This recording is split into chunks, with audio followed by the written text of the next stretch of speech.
Conocimiento el día de hoy de una sentencia adoptada el pasado 8 de abril por el Tribunal Constitucional acogiendo un recurso que había sido presentado por el destituido fiscal supremo Tomás Aladino Gálvez. El señor Gálvez había sido destituido por la Junta Nacional de Justicia en razón de actos de interferencia con autoridades judiciales en el marco de lo que se llamó en ese momento los cuellos blancos del puerto. Sin embargo, el procedimiento que se adoptó para sancionarlo y destituirlo fue un procedimiento inmediato que no llevó a cabo un proceso de investigación preliminar. La Junta Nacional se basó en la doctrina del derecho administrativo general para sostener que en un caso de este tipo no era necesario el procedimiento preliminar, la fase preliminar de este procedimiento, porque de todas maneras las causas iban a ser revisadas en el procedimiento de fondo y el procedimiento preliminar no es necesario, según la Junta, cuando la falta es flagrante o las pruebas evidentes. Pero vamos a hablar con el fiscal repuesto por mandato del Tribunal Constitucional, Tomás Aladino Gálvez, para que nos explique cómo percibe él la sentencia que ha reconocido en parte la demanda que él presentó. Señor Gálvez, muy buenas tardes, bienvenido a RPP. Muy buenas tardes y gracias por la oportunidad. No, al revés, gracias por explicarnos cómo percibe usted todo este procedimiento. En primer lugar, se le ha reconocido en parte la demanda, eso es lo que dice la sentencia. ¿En qué parte se le ha reconocido y en qué parte no? Lo que pasa es que en la demanda se solicitan varias pretensiones. Entre ellas, las principales, obviamente, que se anule el proceso, y al anularse el proceso no queda nada de las resoluciones dictadas en ese procedimiento, que se anule también la resolución de la Fiscalía de la Nación que deja sin efecto mi incorporación en la Junta de Fiscales Supremos y que me restituyan en el cargo de fiscal supremo. Esas son tres de las pretensiones que ha amparado el Tribunal Constitucional y que tienen que cumplirse. Otras pretensiones que se han ejercitado, obviamente no lo han amparado porque al amparar estas tres, ya pronunciarse sobre las otras devenía innecesario. ¿Cuáles eran los otros extremos de su demanda? Ha admitido todas nuestras pretensiones principales. De acuerdo. ¿Cuáles son las que no ha admitido? Por ejemplo, se pidió una indemnización por que también se cancele las remuneraciones dejadas de pagar y otras situaciones específicas, pero que ya al ampararse las pretensiones principales, las otras obviamente ya no tienen mayor importancia. De acuerdo. En todo caso, es una sentencia adoptada por 4 votos contra 3 y de los 4 que han formado la mayoría, por lo menos la presidenta Luz Pacheco no ha creído necesario explicar una motivación del voto. Y aquellos 3 que han votado en minoría argumentan sobre temas que tienen que ver con el fondo de este procedimiento, porque lo que ha hecho el Tribunal Constitucional es sostener que el procedimiento que se le ha aplicado no ha respetado el debido proceso al no actuar en una fase preliminar. ¿Estamos de acuerdo sobre este análisis? Claro, sí, correcto. Lo que pasa es de que si se anula el procedimiento, se anula la resolución de destitución y todas las resoluciones dictadas al interior del procedimiento, se anula todo. Pero el Tribunal Constitucional ya no era necesario revisar el fondo. Pero los magistrados que han considerado pertinente revisarlo lo han hecho y ciertamente coinciden de que la destitución fue arbitraria. El Tribunal Constitucional, sin embargo, deja libre la posibilidad de que la Junta Nacional quiera retomar este proceso y verlo desde el punto de vista de los temas de fondo, respetando ahora lo que se le ha señalado, que haya una fase preliminar.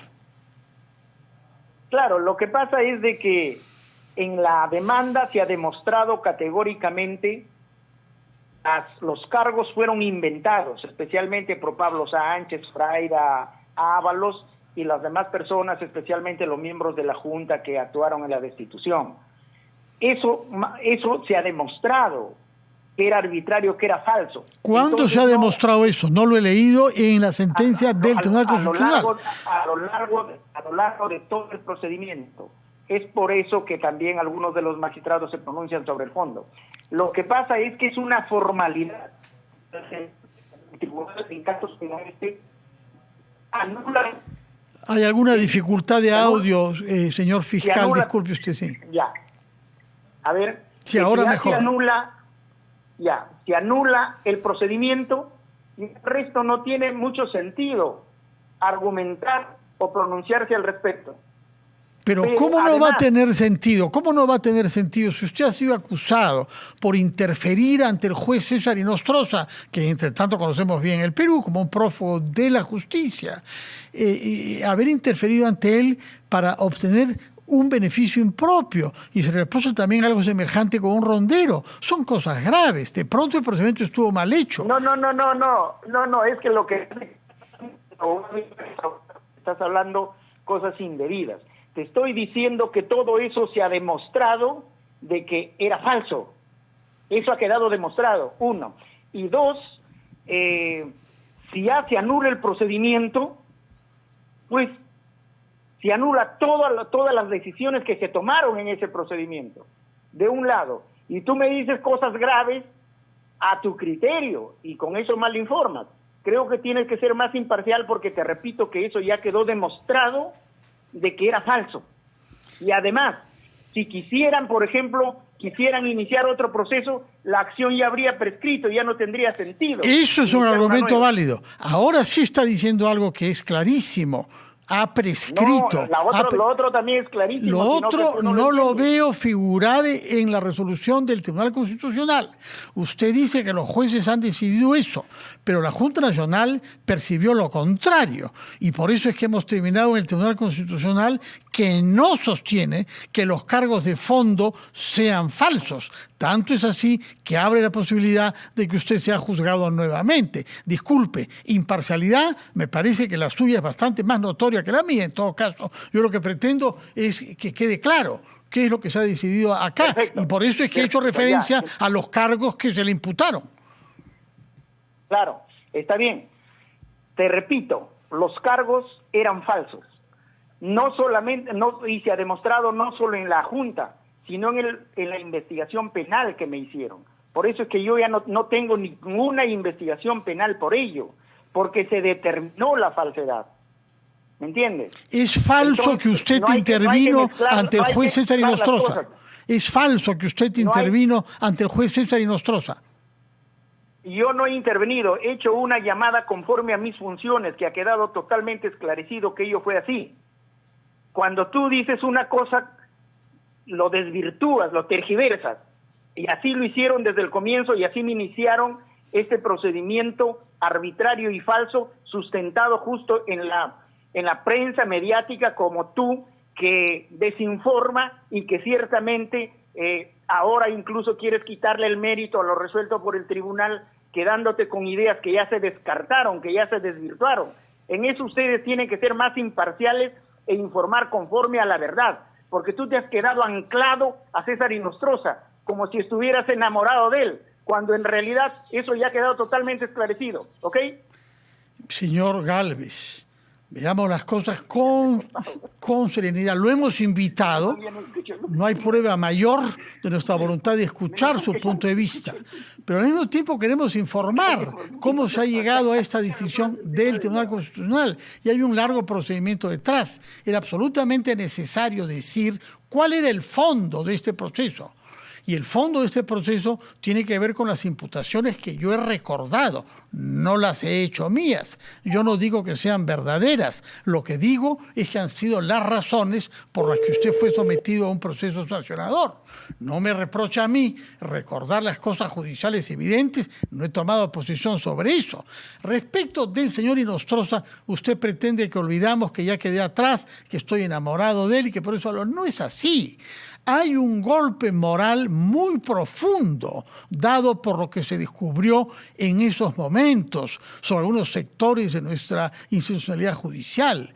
Y la fuga del señor César Inostroza, de la misma manera que otras, como la de Cerrón, como la del ministro Silva, son afrentas contra nuestra institucionalidad. No me puede usted reprochar que yo recuerde qué es lo que se le imputó. Ahora, muy bien, usted ha sido invitado para decir que eso ha quedado desmentido y que nunca existió. Ese es el sentido que tiene. No veo por qué me quiere a mí limitar en las funciones que estoy ejerciendo. No sé si me ha escuchado, señor Gálvez, porque había algunas dificultades de audio. ¿Aló? ¿Me oye usted? Señor Tomás Aladino Gálvez. No, aparentemente hemos perdido el audio con el doctor Gálvez.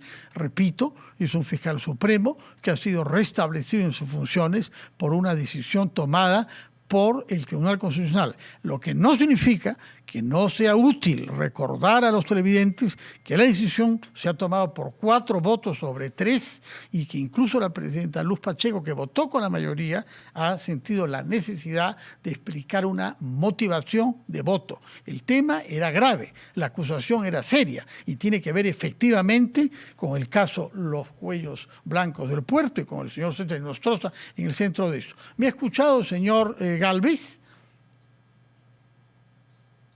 No, ¿me está escuchando usted o no? Parece que hay una dificultad persistente a poder escucharnos.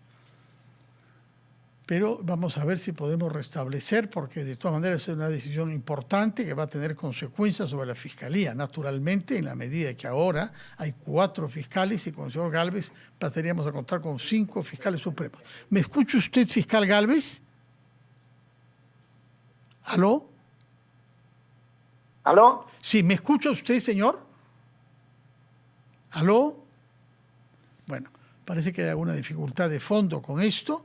Sería bueno quizá programar una entrevista presencial con el señor Gálvez para decirnos las cosas cara a cara, sobre todo si no podemos restablecer el audio. En todo caso, acá la noticia importante es que hay una decisión tomada por el Tribunal Constitucional que ha acogido un recurso que había sido planteado por el fiscal supremo, el señor Tomás Aladino Gálvez, en virtud del cual la sanción que fue adoptada por la Junta Nacional de Justicia no se aplica, a que haya sido desvirtuada por decisión del Tribunal Constitucional. Vamos a tratar de invitarlo presencialmente en otro momento, a menos que me pueda escuchar ahora. ¿Me está escuchando, fiscal Gálvez? Sí, te escucho. Sí. Bueno, como le decía, lo hemos invitado para conocer su punto de vista. No se trata de no escuchar. No, pues, pero es que también tú sí te has quedado anclado ahí donde te digo, pues. Esas fueron las calumnias que me levantaron y eso ya se esclareció.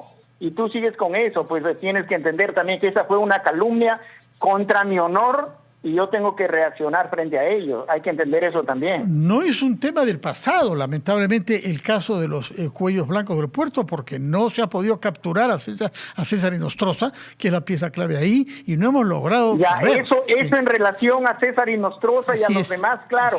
Pero para mí es un tema del pasado, porque lo mío se ha archivado totalmente al determinarse su falsedad. ¿Y con qué se determinó la falsedad de todas las imputaciones en mi contra? Con la declaración de Walter Ríos, en donde él señaló a 90 personas que supuestamente habrían participado en la organización criminal y a mí ni siquiera me menciona porque no me conocía. Entonces eso quedó claro y obviamente pues si siendo un periodista de los más importantes no tiene esa información, obviamente hay que pedirle que se informe, pues obviamente tengo para que todas las informaciones, comunicar debidamente.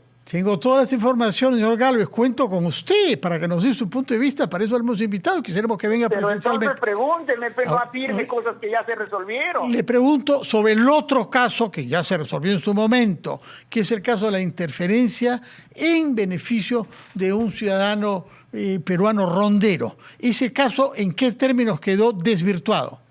Ya, gracias, perfecto. Mira, ese caso, yo había sido director del Centro de Asuntos Culturales, Comunidades y Rondas Campesinas del Ministerio Público, y en ejercicio de mi función yo coordinaba con todos los jueces y fiscales cuando existían conflictos de los ronderos con ellos, incluido la policía.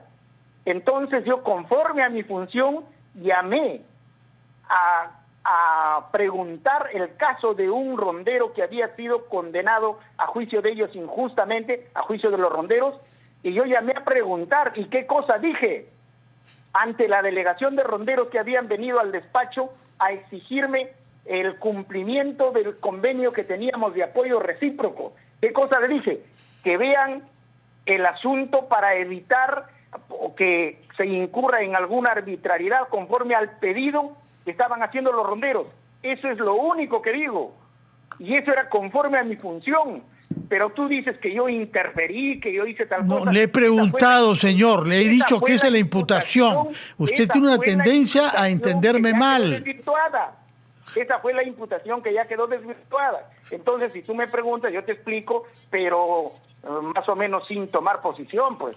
Yo no he tomado posición, señor, me está entendiendo mal, no sé ni en virtud de qué razón que no logro entender. Pero yo lo que he dicho es que esa fue la imputación y le he pedido que se explique por qué fue. Esa imputación ya se desvirtuó, lo estoy diciendo. Muy bien, ya lo hemos escuchado, pero era necesario que lo pregunte. No es porque lo pregunto que estoy tomando posición. Señor Gálvez, me parece que está un poco susceptible. Ya, muy bien. Vayamos entonces a las cosas que vienen ahora. Usted ha sido restablecido en sus funciones de fiscal supremo. ¿Qué piensa hacer? ¿Cuál es el calendario que tiene por delante?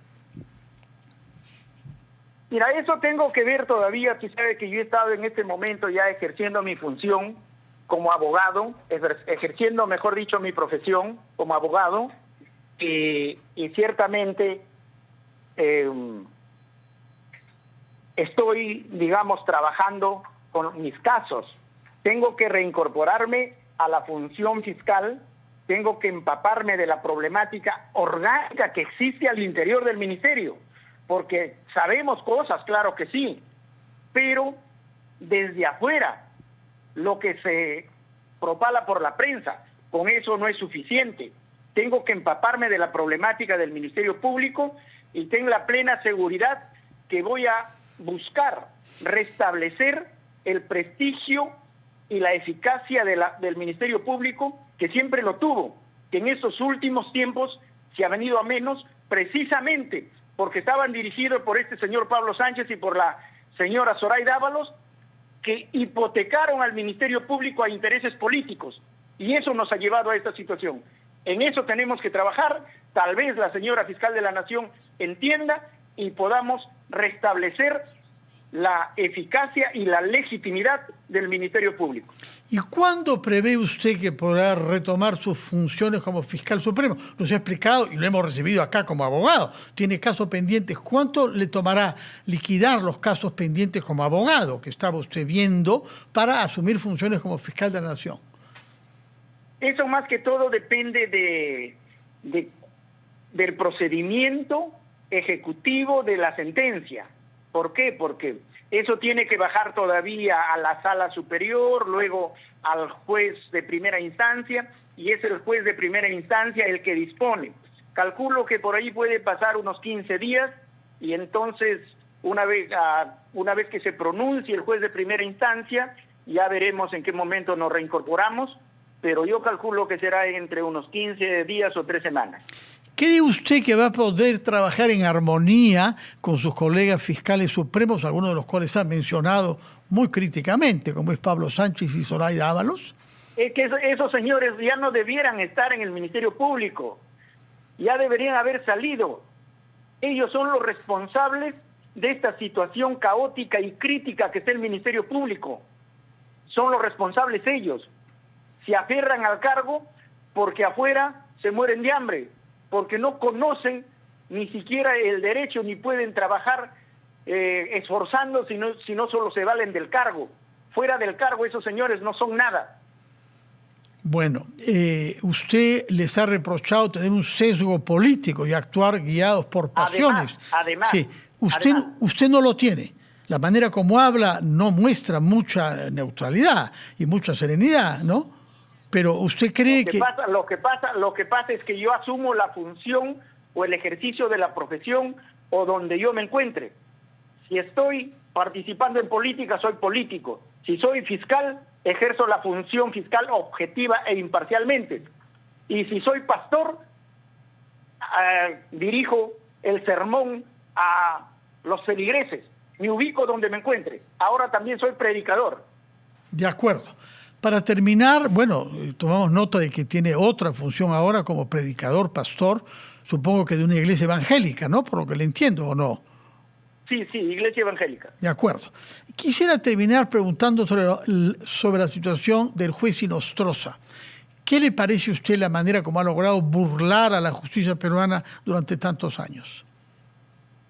Me parece que la justicia es ineficaz, definitivamente, sobre todo los órganos de control de la Administración de Justicia que no pueden ejercer su función debidamente, y eso también se debe en gran medida a la ineficacia, a la incapacidad de las personas que han dirigido el Ministerio Público, como las personas que ya he indicado, y otras más que también se han politizado. De acuerdo. Por otra parte, hay una polémica general respecto del presupuesto en el Ministerio Público. Las autoridades solicitan que se amplíe en un presupuesto para poder nombrar fiscales titulares. ¿Qué piensa usted de esta fricción entre el Ejecutivo y el Ministerio Público? Políticamente yo he dicho que la tercera parte del presupuesto se lo roban. La otra tercera parte se lo malinvierten y solo una tercera parte se utiliza debidamente. En el Ministerio Público también sucede lo mismo, especialmente si nos fijamos, por ejemplo, en estos casos, llámese el caso de Odebrecht. Los fiscales han gastado tal vez la 10ª parte del presupuesto del Ministerio Público, ¿y qué han logrado? Absolutamente nada. Bueno, algunos condenados hay, ¿no? Especializadas, algunos condenados hay, ¿no? ¿Qué condenado en Odebrecht? Ninguno. Bueno, en hemos tenido la semana pasada al también se presidente. actúa de una manera ineficaz y se malgasta el presupuesto. Eso tendría que corregirse, pero también el gobierno tiene que reconocer y tiene que otorgar el presupuesto necesario para que la institución cumpla sus funciones de manera eficaz, porque si no hay presupuesto, obviamente nada se puede hacer. De tal forma, en este caso, hay que ordenar el presupuesto y hay que exigir que se cumpla con el presupuesto en su integridad a todos, al gobierno, definitivamente. Usted nos ha dicho que cree que una tercera parte del presupuesto que el Estado asigna al Ministerio Público es robado. ¿Esa es su sensación? Eso lo he dicho en general. ¿Sí? Eso lo he dicho en general. ¿Ya? Eso lo he dicho en general, sobre todo para otras instituciones. Pero en el Ministerio Público también hay ese tipo de cosas. Incluso la primera bronca que me tuvo el señor Pablo Sánchez fue porque ante la Junta, y eso obra en actas, ante la Junta solicité que se investigue a un gerente que estaba apropiándose de dinero y solicité que se llame al gerente general. Se llamó al gerente general a la Junta de Fiscales Supremos y el gerente general le dijo al señor Pablo Sánchez que era efectivamente cierto lo que yo le estaba diciendo respecto a ese otro gerente y que el gerente general ya le había pasado 3 oficios a Pablo Sánchez y que él no hacía nada. Y ante ello, ¿qué hizo Pablo Sánchez? Lo votó al gerente general y se quedó el gerente corrupto sobre el cual yo me estaba quejando. Entonces, como ve, también pues se roba el dinero del Ministerio Público, definitivamente. Yo no veo, oigo lo que usted dice, que no es lo mismo que ver. En todo caso, lo oigo con mucho cuidado. Señor Gálvez, muchísimas gracias. Tomamos nota de que usted piensa en el curso del mes de mayo asumir sus funciones como fiscal de la Nación y esperemos que pueda trabajar en armonía con los otros fiscales supremos con los que va a encontrarse en la Junta. Muchas gracias, señor. Y repetimos la noticia central, que ha habido una sentencia publicada hoy del Tribunal Constitucional dándole la razón al magistrado ex fiscal supremo y ahora restablecido fiscal supremo Tomás Saladino Gálvez, desestimando en consecuencia el procedimiento sancionatorio que él vivió en la Junta Nacional de Justicia. Muchas gracias, señor Tomás Gálvez, y muy buenas noches. Sí, muchas gracias y tenga plena seguridad que voy a tratar de actuar en armonía, pero obviamente defendiendo los intereses del Ministerio Público, alejándome de esas prácticas ineficaces, interesadas e ideologizadas que han seguido estos fiscales anteriores como Pablo Sánchez y Zoraida Ábalos. Muchas Le gracias. tomamos la palabra y prestaremos atención a su desempeño y supongo que vendrá a visitarnos presencialmente para hablar sin acaloramiento sobre los temas que tengan que ver con su desempeño. Muchas gracias y muy buenas noches, señor Tomás Aradino Gálvez.